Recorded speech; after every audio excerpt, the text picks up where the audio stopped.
Bonjour tout le monde, bonjour Fanny. Bonjour tout le monde, bonjour Julien. Alors franchement aujourd'hui ça nous fait du bien de se retrouver avec un beau petit soleil et en plus sur une petite vidéo extérieure qui devrait être assez cool parce que bon derrière c'est juste notre petit Kangoo qui nous sert à tout.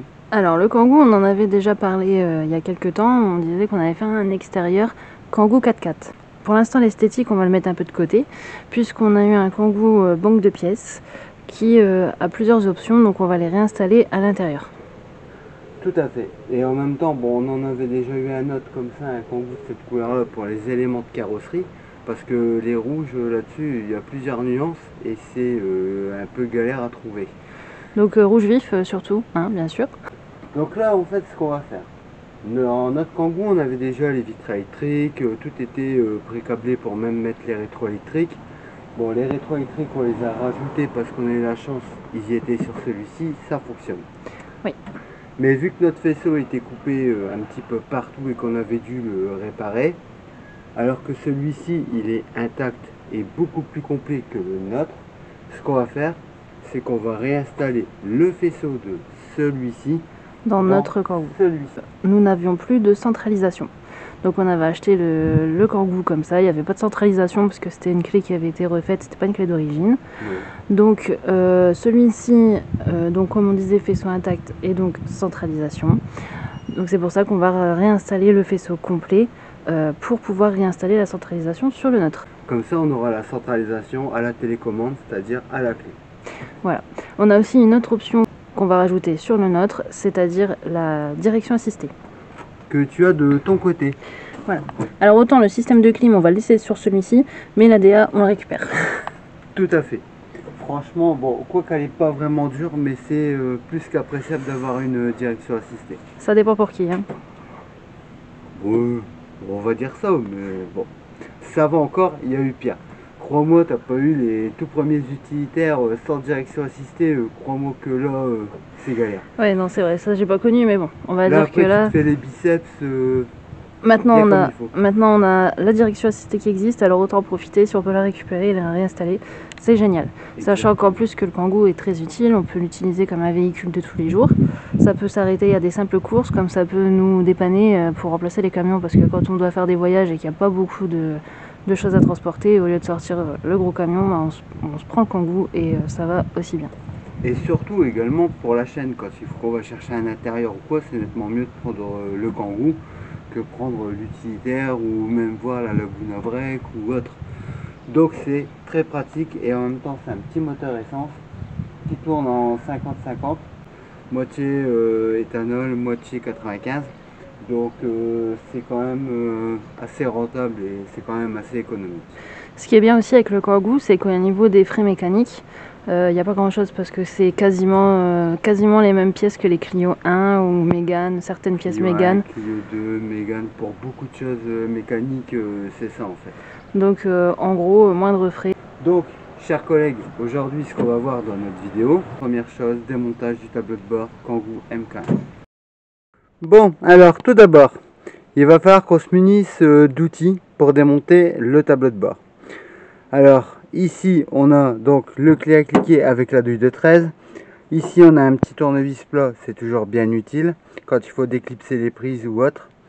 Un T30, un T20 et les outils de démontage plastique. Ainsi que celui-ci, très utile. Donc maintenant, allons-y, c'est parti. Ça va tout seul et comme d'habitude, enlever les grilles d'enceinte avant toute chose, ainsi que les enceintes. Donc pour enlever les enceintes, ça va tout seul. C'est du T20 et pour enlever les grilles d'enceinte, un outil de démontage plastique et c'est réglé.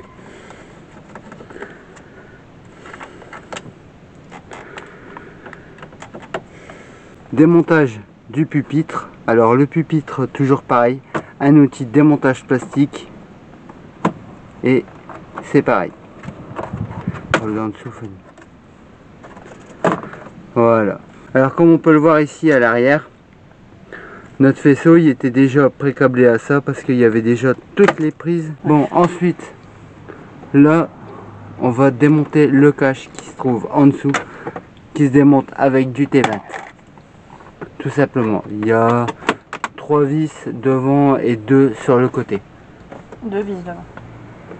T'as que 2 vis devant? Oui. Alors maintenant ces 2 vis là enlevées, il faut enlever ces 2 vis ici. Voilà. Là ce qui est pratique c'est qu'on les voit bien. Et l'accès est assez facile. En soi les tableaux de bord de Kangoo sont pas... Ouais, ils voient assez bien en fait. C'est pas compliqué et il n'y a pas grand chose. Ouais, ça c'est vrai que c'est un gros avantage. Voilà. Donc déjà une pièce en moins. Par contre, je pense que tu as oublié de te munir de quelque chose et qu'on a oublié de préparer quelque chose. Quoi? Le petit T50 pour nous permettre de démonter le volant. Ah oui. Voilà, donc tourner le volant pour dire de pouvoir démonter les vis plus facilement qui se trouvent en dessous. 2 T30 qui se trouvent à l'arrière. Voilà, comme ça il faut nos 2 T30 enlevés à l'arrière du volant. On peut enlever normalement le cache volant. Sur celui-ci il y a également un airbag. D'ailleurs avec l'airbag ne pas oublier de démonter la batterie. Oui, mais ça va, la batterie ça a été fait au préalable. Parce qu'il ne s'agit pas que l'airbag nous pète à la tronche. Vaut mieux pas. Voilà. Pour l'arrière, il faut démonter tout doucement les câbles. Voilà. Des outils de démontage plastique. Très bien pour ça. Et ensuite, au milieu, bien sûr, le T50. Mais il faut déconnecter tous les câblages avant. C'est nettement plus simple. Donc ensuite, pour débloquer le volant. La fois dernière, sur la Mégane 1, tu m'avais demandé de le faire, mais normalement, là maintenant, tu devrais mieux y arriver. Ça va tout seul en faisant comme ça. Il faut avouer quand même qu'on l'avait démonté il n'y a pas si longtemps que ça. À l'arrière, pour démonter le volant, enfin le cache volant, on a les 2 vis ici en T30. Donc elles sont ici. Ensuite, pour le cache volant, étant donné que c'est un modèle avec le klaxon, ouais. Juste sur le volant, sur les côtés. Voilà. Ouais. Faut faire attention en enlevant le cache parce que généralement ici, vu qu'on voit ici il y a des petites encoches, ça reste coincé dans le cache. Voilà, dans le cache, et donc en le tirant, on enlève tout et on fait tout sauter et du coup ça casse. Exactement, c'est tout à fait ça. Bon, chers collègues, maintenant, qu'est-ce qu'on démonte de beau? Bon, on va continuer sur le côté gauche, de toute façon c'est le plus long. Bah, c'est le plus long parce que c'est là où il y en a le plus. Sinon pour info, le réglage de feu sur Kangoo c'est les mêmes que sur les Masters. Ouais, et bah tu sais quoi? Tu sais ça, que même sur les Clio 1 c'est les mêmes. Hein. Et ah, même les Clio 2 normalement. C'est vrai. Donc ça c'est pour la petite Clio 1 c'est sûr. Clio 2 je saurais peut-être plus te le confirmer mais j'en suis pratiquement sûr. Ça c'est pour la petite info utile. Exactement. Donc maintenant alors, le démontage. Alors avant de pouvoir démonter le cache plastique autour du volant, il faut démonter la commande au volant. Ensuite à l'avant, juste en dessous, il se trouve 2 vis. Normalement c'est 2 T20. Je crois que sur ce modèle là il y en a 2. Au pire il y en a 3 sur certains modèles, mais je crois que sur celui-là il n'y en a que 2.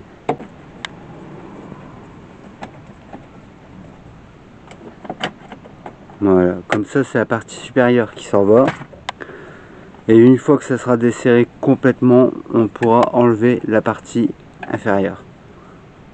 Donc voilà, la partie inférieure est enlevée. Donc maintenant, je pense que tu vas enlever les commandes. Alors je viens de faire une découverte.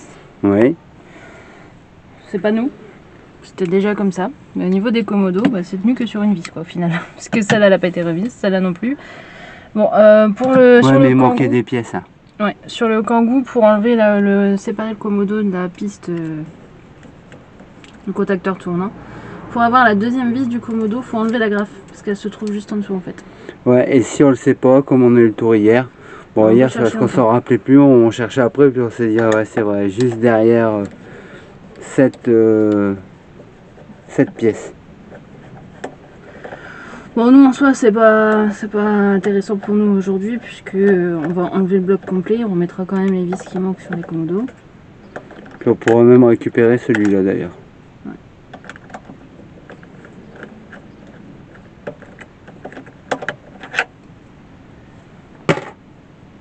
Enlever la patte hop, il y a juste à faire ça. Il vaut mieux pas la perdre. Non. Parce que sinon après c'est galère. Voilà. Ensuite, le débranchement des câblages juste à l'arrière. Voilà. Ça c'est fait. Et le bloc Komodo est donc enlevé. Bon, qu'est-ce que tu vas nous enlever de beau ensuite? On va enlever la bague. T'as vu? Là, elle va mieux que sur le câble, comme on l'a fait hier. Ouais, ça c'est certain. Bah, et puis même là, on a enlevé le volant. Chose qu'hier, on n'avait pas fait. C'est très fragile. Faire très attention. Surtout. Ouais. Alors, à savoir que ça, c'est l'antenne, et l'antenne, elle n'est pas codée, mais bon, quand même, il faut faire quand même utile attention. pour le démarrage. Exactement. Bah oui, parce que si l'antenne, la bague, en fait, elle peut pas lire le code de la clé, elle pourra pas renvoyer l'info au calculateur. Donc le véhicule ne pourra pas démarrer. Alors ici, normalement, 2 T20 qui tiennent cette partie du tableau de bord. C'est l'entourage compteur. Des 4 qui voilà. au-dessus. Ouais, mais là, tu as des caches à enlever, je crois. Non. Bah si. Non. Regarde, c'est magique. Ouais, mais bon, des fois, ça marche pas comme ça. Des vis spécifiques, par contre. Ouais. C'est pour ça que je te dis, des fois, ça marche pas comme ça. En soi, elles sont... non, même pas, parce que même là, au niveau d'ici, c'est différent. Donc, ouais. Ces vis-là, faut y faire très attention. On en a 4 ici et 2 au niveau de l'horloge. Mais des fois, ça marche pas comme on veut, ces machins-là. Parce qu'on a déjà perdu les caches plastiques. Oui, bah après, les caches plastiques, en soi, c'est pas grave, mais c'est... les vis. Vu que les vis, c'est pas les mêmes. Ouais, donc là-bas, on enlève la 3e. Et après, la petite 4e. Et on va pouvoir enlever l'entourage du compteur.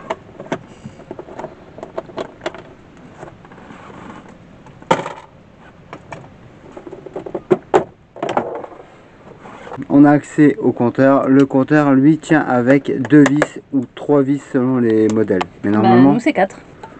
Nous, on en a 4. Bah oui. T'as 2 de chaque côté, comme sur le mascotte. Et... bon. Oui, bah on a essayé quand même de faire rentrer un compteur de Kangoo sur le mascotte, mais ça va pas. Non, c'est même pas non plus les mêmes fixations. Parce qu'en fait, comme on avait vu, on avait eu un petit souci de faisceau sur le mascotte. On a eu le faisceau qui a pris feu. Exactement, je m'en rappelle, t'inquiète. Donc systématiquement, étant donné que le faisceau a brûlé, il a fallu le remplacer. On n'a pas réussi à trouver le même faisceau que nous on avait à la base. Faisceau phase 2. Voilà. Donc du coup, on a eu un autre faisceau, mais il a fallu adapter. Et pour trouver un compteur, ça a été une galère. Ah, c'est des super fiches là. Ah, bon, ça va. Non, ça va, bon. T'inquiète, ça va, c'est bien à faire. Généralement, ça coince, c'est pour les enlever, c'est... Ah, bon. C'est rien, ça va bien se passer. Nous, on avait un autre compteur de Kangoo avec des prises différentes, qui pouvait normalement aller sur le faisceau du mascotte. Mais même au niveau des fixations, pourtant, quand on les mettait côte à côte, ça avait l'air d'être les mêmes. Au niveau des fixations, c'était pas les mêmes. C'était ces pattes-là, je crois, qui gênaient. Oui, et en fait, il y a plusieurs compteurs qui se montent sur le master ou mascotte parce que c'est le même système. Mais en fait, il faut bien le trouver pour vraiment trouver le bon compteur. Parce que sinon, là-dessus, c'est une galère. Sinon, on n'aura pas les bonnes infos au compteur. Parce que ce ne sera pas les bons branchements. Voilà. Voilà. Ensuite, démontage donc de la partie centrale. Donc dans ce véhicule, c'est pas l'horloge, mais en fait c'est juste une station RDS parce qu'il y a plusieurs montages. Nous, dans celui-ci, on avait l'horloge sur le compteur. Ouais, parce qu'en plus ça ressemblait étrangement au compteur Clio 2 phase 1. Dans l'autre, je sais pas si l'horloge elle est sur la station. Parce que là, c'est une horloge avec la station en fait, l'affichage RDS. Est-ce que tu as aussi par exemple en CD ou autre?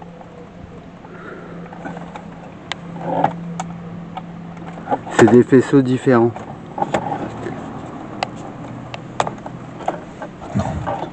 Donc là, débranchement de la fiche qui se trouve à l'arrière de l'afficheur. Donc bien sûr retirer l'autoradio. Ça sera nettement plus simple et ça sera mieux. On a dû refaire les faisceaux parce que tout était coupé en fait. Pareil un peu sur la Black Edition. Ouais, c'est une maladie là-dessus. C'est une affaire, hein, ça. C'est couper les faisceaux des autoradios, c'est un truc de fou ça. Et sur celui-là, par contre, les faisceaux ils ont été coupés partout. Ouais. C'est pour ça aussi que, bon, vu qu'on l'a et qu'il est nickel, on va le remplacer. Puis en même temps, il y a plus d'options sur le faisceau qu'on va remplacer. Ça sera pas plus mal. Voilà, ouais, enlève la commande. Ça, c'est les warnings, donc les feux de détresse. Bon, au niveau des pattes, c'est un peu galère à le faire sortir, donc le mieux c'est de sortir l'autoradio et de le pousser, comme ça au moins. Pour être sûr de ne pas le casser. Ouais. Parce qu'en fait, c'est le même défaut que les Mégane 1. T'as tendance à facilement les décoquer. Ils sont fragiles. Ouais. Alors ensuite, il faut aller à la pêche aux vis. Là. Normalement, t'en as deux, je crois, sur le bas. Ouais. Voilà. Comme ça, après, tu pourras avoir ton sélecteur.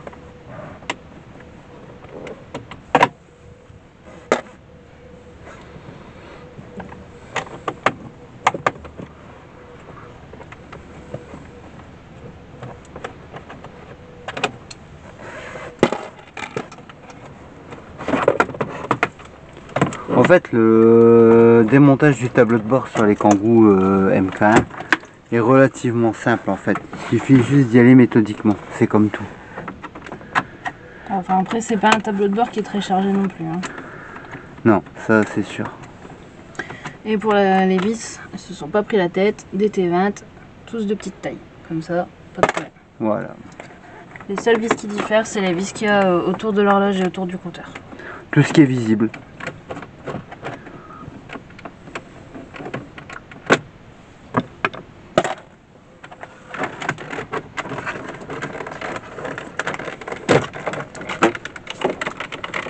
Donc le sélecteur c'est pareil, il faut dégager deux petites agrafes, voilà, on a une en moins et la petite deuxième. Faire attention au câblage parce qu'ils sont très fins sur les pointes, donc ça peut casser. Et ils peuvent casser facilement aussi. Ouais. C'est assez chiant à remplacer au niveau de la boîte. Ouais. Hop, voilà. On avait également dû refaire la prise du sélecteur, puisque la fiche qu'on avait à la base était brûlée. Ouais. Ça c'est comme les défauts Clio 1 et puis bon bah comme beaucoup de prises sélecteurs. C'est d'ailleurs sur ça qu'on a été chercher, sur une Clio 1. Ouais. C'est pour ça qu'on a des fils qui sont de côté, parce que c'était pas les mêmes branchements, mais on a réussi à la refaire. C'est pour ça qu'on va changer aussi justement le faisceau pour dire de tout refaire de façon correcte. Ça c'est le faisceau indépendant de l'afficheur. Ouais, ça c'est l'afficheur en haut. Et ça c'est pour la commande volant. Bah, nous de toute façon sur le nouveau faisceau, ce ne sera pas le même modèle. Ça sera pas du tout le même parce qu'on n'a pas les mêmes fiches. Voilà. Voilà. Bon, maintenant que ça c'est enlevé, il me reste les T20 enlevés au niveau du haut-parleur là-bas. Voilà. Exactement. Ce qui est bien sur ce modèle là, c'est que la plaque en métal se démonte. Ça c'est l'avantage parce que sur Clio 2 des fois c'est galère. On avait d'ailleurs bien galéré. Exactement, c'est pour ça que je te le dis. Puisque la plaque en métal était fixe, mais là ça se démonte. Si elle est amovible, c'est le top du top. Ensuite, pour finir de démonter du coup le tableau de bord, il y a deux vis de 13, deux écrous de 13. Un en haut de chaque côté, un en bas de chaque côté. Voilà. On a deux T20 là au bord et on a aussi deux T20 là en dessous. Alors, les deux T20 là en dessous, je vais pouvoir les faire voir. Ils sont déjà enlevés, ils sont ici normalement. Ouais, mais c'est ce que bon, ça se voit, de toute façon on les repère. Mais après je pourrais faire voir de plus près les deux écrous de 13. Pour la plaque de colonne, on a deux T30 en haut. On en a un là, un juste à côté. Voilà. Et on en a deux derrière, un de chaque côté également. Et ce que je pouvais pas vraiment faire voir par là, parce qu'on n'a pas encore démonté, une vis de 13 ici, puis une vis de 13 ici en bas. Voilà. Qui a déjà commencé à être démonté aussi. Voilà, une vis, enfin un écrou. Et par là, pareil.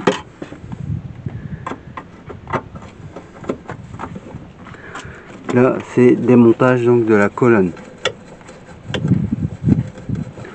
Ce qui est bien quand on y accède comme ça, c'est que c'est pratique. Ah, parce que c'est vrai qu'avec la Clio 2, on avait bien galéré. Ouais. Ça nous avait pris du temps en essayant de ne pas tout...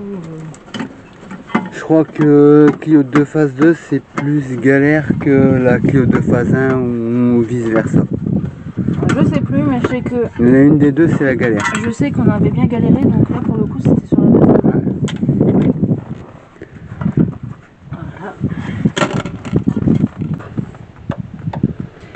Il y aura encore une étape qui sera assez galère à faire. Quand on va le sortir pour débrancher tous les faisceaux.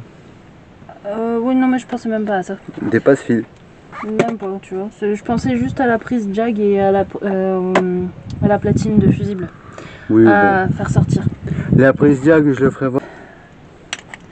Et comme sur tout véhicule, la colonne tient avec 4 vis de 13. Une chose qui est sûre, c'est qu'elle ne va pas se sauver celle-là. Alors, dernière étape qui est un peu plus compliquée. C'est la seule galère vraiment qu'on peut avoir avec le tableau de bord de Kangoo. C'est enlever la platine de fusible et la prise jag. Alors la prise jag, ça c'est commun à tous les véhicules. C'est toujours la galère à enlever. Faut dire aussi, c'est que la prise jag, elle peut être sollicitée assez souvent avec justement les jags. Donc en fait, elles sont prévues pour pas se faire la malle. En gros, c'est ça. Ouais, ben en tout cas, c'est la galère. Donc du coup, pour la platine de fusible, on a des petites pattes sur le côté qui ont tendance à vouloir casser. Mais là, ça va, c'est parti. Voilà, c'est nickel. Et la patte, elle est là. C'est juste qu'il faut pas hésiter à appuyer, mais faut pas y aller trop fort non plus. Donc là, ici, on va enlever une vis ici. Et on va en enlever une là, juste derrière. Donc là, l'accès, tu le verras pas. Mais il faut déjà le savoir. Donc c'est pareil, même principe. Appuyer sur la patte pour dégager la platine de relais. Voilà, ça, c'est tout à fait ça. Pour la prise jag, je préfère mieux toujours enlever le cache, même si c'est pas forcément utile, mais ça facilite. Alors, ici, avec un tournevis plat comme ça, on passe derrière, mais voilà. On n'a pas dit que ça allait être réussi en une seule fois. Hein. Si, faut le pousser, mais faire attention les doigts. Voilà. Et voilà. Bon, alors sur le Kangoo, ça reste à peu près facile, accessible. Puisque c'est assez accessible. Par contre, je me défie de le faire sur les Mégane. J'ai déjà essayé plus d'une fois et j'ai jamais réussi. Voilà, et comme ça, après on met le petit cache, mais t'as vu, ça va mieux quand tu l'enlèves en fait. Ouais. Voilà, voilà. Ensuite, on a enlevé les vis de 13, les écrous de 13, pardon. Il reste à démonter le côté là-bas au niveau du haut-parleur et à tirer le tableau de bord. Et après, il faudra dégager les faisceaux entre les passe-câbles, les chemins de câbles aussi. Et sur le bas, on a des élastiques pour justement enlever tout le faisceau du tableau de bord. Donc, c'est parti, on change de côté. Bon, chers collègues, ce qui nous fait plaisir, c'est de voir que ce tableau de bord est sorti. Bon, après, ça va, sur Kangoo, c'est pas le pire démontage. Non, mais c'est parce qu'en fait, c'est parce qu'il y a les fils qui sont accrochés dessus et c'est des fois un petit peu galère à savoir où ils sont attachés. Mais surtout que quand le faisceau est placé, le tableau de bord, on peut pas trop le tirer parce qu'on risque d'abîmer le pommeau de vitesse, déjà. Et après, faut trouver les fixations, les passe-câbles qui sont un peu cachés. Bon, il n'y en a pas beaucoup, il y en a surtout un principalement qui est ici, à côté du boîtier centralisation, anti-démarrage, enfin la totale. Et le fourreau est assez gros, donc il faut réussir à le trouver parmi les câbles parce que c'est ce fourreau-là. Ouais, et c'est surtout que c'est pas facile de pouvoir tirer l'élastique pour dire de libérer le câble. Voilà. Enfin, le fourreau de câble. Après, il y a ces deux passe-câbles-là qui retiennent la partie là du milieu du faisceau de tableau de bord. Donc ça, c'est pareil, c'est galère parce qu'il faut réussir à les lever. Là, en fait, c'est facile parce qu'on peut appuyer là, mais quand le fourreau est attaché dessus, c'est pas pareil. C'est pas pareil, c'est pas la même galère. Il faut faire attention aussi au niveau de l'airbag, parce qu'on a bien la prise, oui, mais il y a aussi une petite masse sur le côté qu'il faut pas oublier. Parce que le fil est fragile, donc en tirant dessus, on peut facilement endommager la prise. Et là, ici aussi, par l'intérieur, soit là ou soit là, on a un petit fourreau de fil qui passe. pour le sélecteur, l'autoradio. En ce qui concerne le tableau de bord, du coup, on est bon. Voilà, maintenant, il n'y a plus qu'à continuer. Voilà, donc pour enlever le faisceau donc, de tableau de bord, celui qu'on doit changer, on va devoir déjà, là, dans un premier temps, finir d'enlever les prises, c'est-à-dire le contacteur de pédale. Oui. La partie faisceau de porte qui est ici, donc ça c'est pareil, on doit le sortir. J'ai le même de mon côté, bien voilà. sûr, chose normale. Ensuite, ça se passe au compartiment moteur. Donc il faut démonter la baie de pare-brise, donc les deux essuie-glaces. Pour pouvoir débrancher ce qui alimente le moteur essuie-glace, la pompe lave-glace et la boîte de chauffage. Exactement. Pour pouvoir démonter le faisceau qui est raccordé dans cette boîte-là. Ouais, donc au niveau de cette boîte-là, il y a plusieurs... Parce que je l'ai enlevé tout à l'heure. Il y a plusieurs choses à démonter. On a des borniers à ce niveau-là et la prise blanche qui est là derrière pour déconnecter le faisceau côté habitacle. Il y a aussi une partie du faisceau de feu sur le feu avant gauche, il faut le débrancher. Il y a le faisceau des antibrouillards aussi dans le pare-choc si le véhicule en est doté, et on a aussi le faisceau des clignotants latéraux qui se trouve dans l'aile. Des répétiteurs. Voilà. Donc ça on peut l'avoir facilement en enlevant les pare-boues. Exactement, comme ça en fait en démontant ce faisceau tableau de bord, ça nous fera enlever le faisceau moteur en même temps pour ce qui est des raccords dans cette boîte. Sinon, chers collègues, avec tout ça, qu'est-ce qu'on se dit? On va pouvoir se dire affaire à suivre. Affaire à suivre. Et à bientôt. À bientôt.